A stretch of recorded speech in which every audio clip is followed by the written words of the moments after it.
All right, good morning. We got a good break. This is going to be a fast run through, call it a language class. And the point of it is communication with your client in a language that they can understand.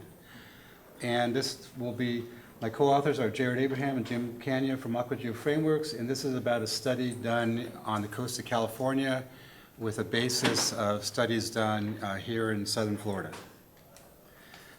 First, I have to acknowledge that the project was initiated by Rosemary Knight at Stanford with a couple of her students, Meredith Gerbel and Ian. Meredith did some ERT along the coast, and Ian was involved in the airborne interpretation. The AGF designed, executed, and processed, inverted the data, and Stanford, with our help and our assistance and their support, we developed a hydrostratigraphic interpretation and put our report in March of 15. The genesis of this whole project is about a project that is being proposed on the coast of California in the area, and they needed more of a hydrostratigraphic understanding of what is going on right in that area. Several of the images in this presentation will be from our report.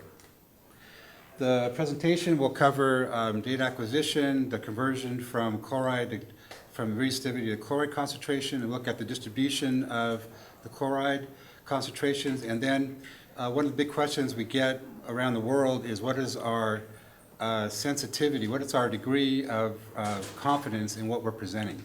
That's always a question of different people. Sometimes actually sincere questions, sometimes being nasty about how good is this stuff. So the main point of this presentation is a reminder to maximize communication with your clients. The whole point of doing this kind of work is to communicate some objective, some result to a client in a language that they can understand. And it may be very simple sometimes, but not always. So one of the main things to keep in mind is basically this is the hydrostratigraphy. This is Marina right here. Monterey is right about here, Salinas Valley. There's a 180-foot aquifer, a 400-foot aquifer, and there's an aquitard between them.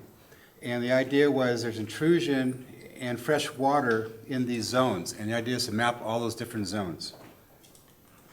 This is just an image. The objectives are where is the saltwater, where is the fresh water, and you see right here, this is a saltwater intrusion in the 180-foot aquifer. These are two freshwater lenses that are sitting on top of that saltwater intrusion. One group says these don't exist. The other group says this is our only source of water for the area. Don't bother them, and that's what the objectives of the study were. This particular, this well here, right here, we'll come to it in a few minutes, but you see this well is located within the dune sand aquifer. We'll come to that in a minute. Just notice that that's where that is. And some of these images are from the Stanford and AGF report. So this was the acquisition. This is done in May of 17, 635 line kilometers with the SkyTem 304. And one of the main things about this is the planned lines. And what you see here, the blue is what was retained for inversion. This is not a very large survey, but it's an extreme infrastructure survey where you see power lines, freeways, all through here, and the idea was to get enough data to come up with the interpretation. Now, we did new acquisition in April of this year, and we extended our flight lines further down into over Fort Ord near Monterey.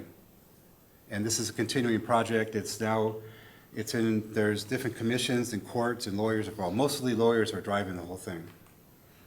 We use a lot of borehole control. There are about 318 holes in the area, different kinds of holes, monitoring wells, production wells, geophysical logs, lithology logs, some in the same place, some not in the same place, but we try to use as much information as we can. These are some of the boreholes. The blue lines are the AM inversions. The brown lines are the boreholes. And this is MW4, this is MW7, and what's interesting, these green zones are the screen zones by the people in the area. This is that project area.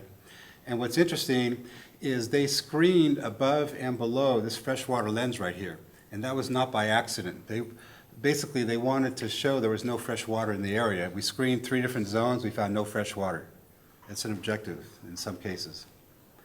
And this is a typical result. This is just the blue is conductive, the red is resistive, and you can see here's our saltwater intrusion coming in. We got zones of fresh water, and this is what we used to basically here we do profiles, we do inversion processing, we come with 3D fence diagrams, And the thing is, these are not enough. You cannot, we breathe and eat resistivity. Most people do not. They do not understand what's the blue, what's the red. I don't really know what that is. It doesn't mean anything to me. So we need to change how we communicate. And one way we do that, especially dealing with saltwater, is we need to convert it into chloride concentrations, because hydrologists think in terms of TDS and chloride concentrations. And so what I used is Dave Fitterman and Scott Prinos, who's sitting over there.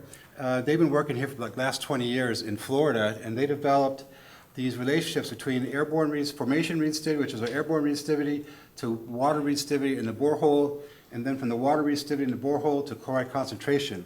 And the idea is to go from the airborne resistivity to the chloride concentration, and this is the equations that you use to do it. It's basically simple arithmetic, but basically this is your translation device, all right? And this project in Florida, it's still continuing.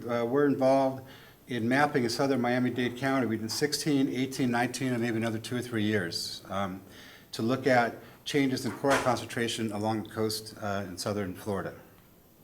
So the first question that comes up is how can you use data from Florida to predict Monterey Bay saltwater? And they say, well, there's limestone in Florida, there's serpentine in Monterey. How can you even do that? It's a lie. So we said, okay, fine, let's take a look at it. So these are measured values, the electrical conductivity in the water, 2200 microsiemens, TDS 1470. Doing the groundwater, the concentration conversion with Fitterman and Prinos equations, we basically get basically the same values. All right, so it works pretty well. I mean, saltwater. There's issues about temperature, which can change things, but saltwater. The big equations as a first estimate will work very well.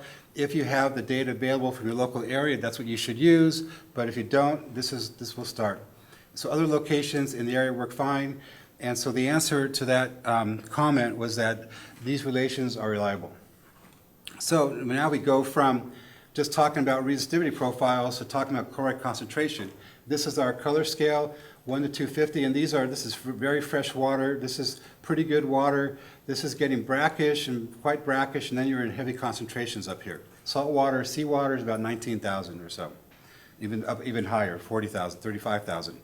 And what we're looking for here, we're just going to go through these quickly, but we're looking for what is the location. We're looking for the blue, we're looking for the red and brown. And what you see here is that right along here, you've got fresh water in the top of the 180 sitting on top of salt water. And you've got salt water down here in the 400. And that's the question. Where's the fresh water? Where's the salt water in the 180? What's in the 400? We've got salt water here, we've got fresh water here. The different locations, here's our location line, a big zone of fresh water, but we're near the coast, we're getting more salt water coming in. Again, here we've got fresh water sitting on top of salt water. And the issue is that some people are denying that this fresh water exists. And that's one of the questions for the survey. And then this is right along the coast. You've got this blue color is not water. This is the resistive sand dunes on top of the water. So you've got resistive sand dunes sitting on top of a very high saline salt water. And then again, moving in a little bit, here's a 180 foot, we've got some saltwater intrusion coming in, we've got fresh water on top, and towards the coast, towards the southern part here, we've got heavy saltwater intrusion in the 400 foot aquifer. Now this is just a quick spot on, this is the area of interest, this is the whole source of the whole project. The question is, what is happening in this area? This is that box area right here, and you can see we've got some heavy salt water in the 180, but that's right there. But just a few hundred meters away, we've gone into the 400-foot aquifer. And the issue here is that the people who are using this area are saying, well, we're not going to contaminate the 400-foot. And here it's very clear they're connected. Same here, very strong connection to 180 and 400-foot aquifers. And they say, well, this data is no good. And we just presented, this is what's out there. Go ahead and drill it if you want. So this is, we've gone from a resistivity fence diagram to a chloride concentration fence diagram. And this is what hydrologists can understand. They see this, oh, I know these concentrations, I understand what's going on here. Even when they saw the resistivity, they couldn't figure it out at all. They see this, they're very happy. And so this is how you need to communicate with your client in the language that they understand. And we'll just do a quick jump through some voxels. This is at 1.5 meters, 5 meters, and what you're going to be looking for is what happens. This is right along the coast. You've got the heavy concentration of 19,000 and above, but you want to look at this zone right here. So at 5 meters, we've got saltwater coming in, and it's getting a bit heavier concentration, but then at about 29 meters, 100 feet, we've got a zone of freshwater. But then just below that, we're back into, you see the saltwater intrusion coming into the 180-foot aquifer, and it stays there to some depth. So another way of looking at it, what Marco showed yesterday, is doing thresholds. This is the freshwater zone between 1 to 1,000. This 1 to 250 is the dark blue. The lighter blue is 250 to 1,000. And this is the 10,000. 19 is the brown, and red is 19 to 40,000. And you put them together, and you see the end members of your concentration. And again, this is what hydrologists who then talk to water managers understand. Just showing resistivity doesn't work. And here you can see this thin zone of fresh water to the lens on top of the salt water. Okay, so then they say, okay, we saw that, but then, well, you said you've got these concentrations. Well, how sensitive are you to making these calculations? To really, how good is your resistivity inversion? So that's a good question. Let's take a look at it. So the way we do that, and you've seen this the last few days too, is forward inverse modeling. We're going to take a sounding along one of the profiles and then examine a certain zone and change the resistivities in that zone. And we'll play with the resistivity, which then leads to a concentration difference. And then the process is that we take that sounding, we get the forward model response, and then we invert that forward model response, and then we compare those to each other. And this is that comparison. The orange, the blue is original model, the orange is the inverted model, so it worked just fine. Inversion is solid. And so now the question is, what's our sensitivity to this zone right here?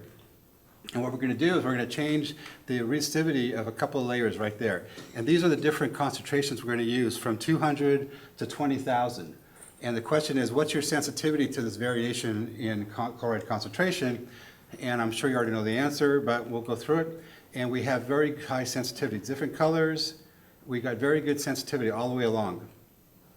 Okay, this blowing up, you see very good sensitivity. So you could say, you know, for this zone, for this location, if nothing else changed, we've got you know, within about 1,000 to 2,000 ohmmeters, or milligrams per liter of concentration of sensitivity.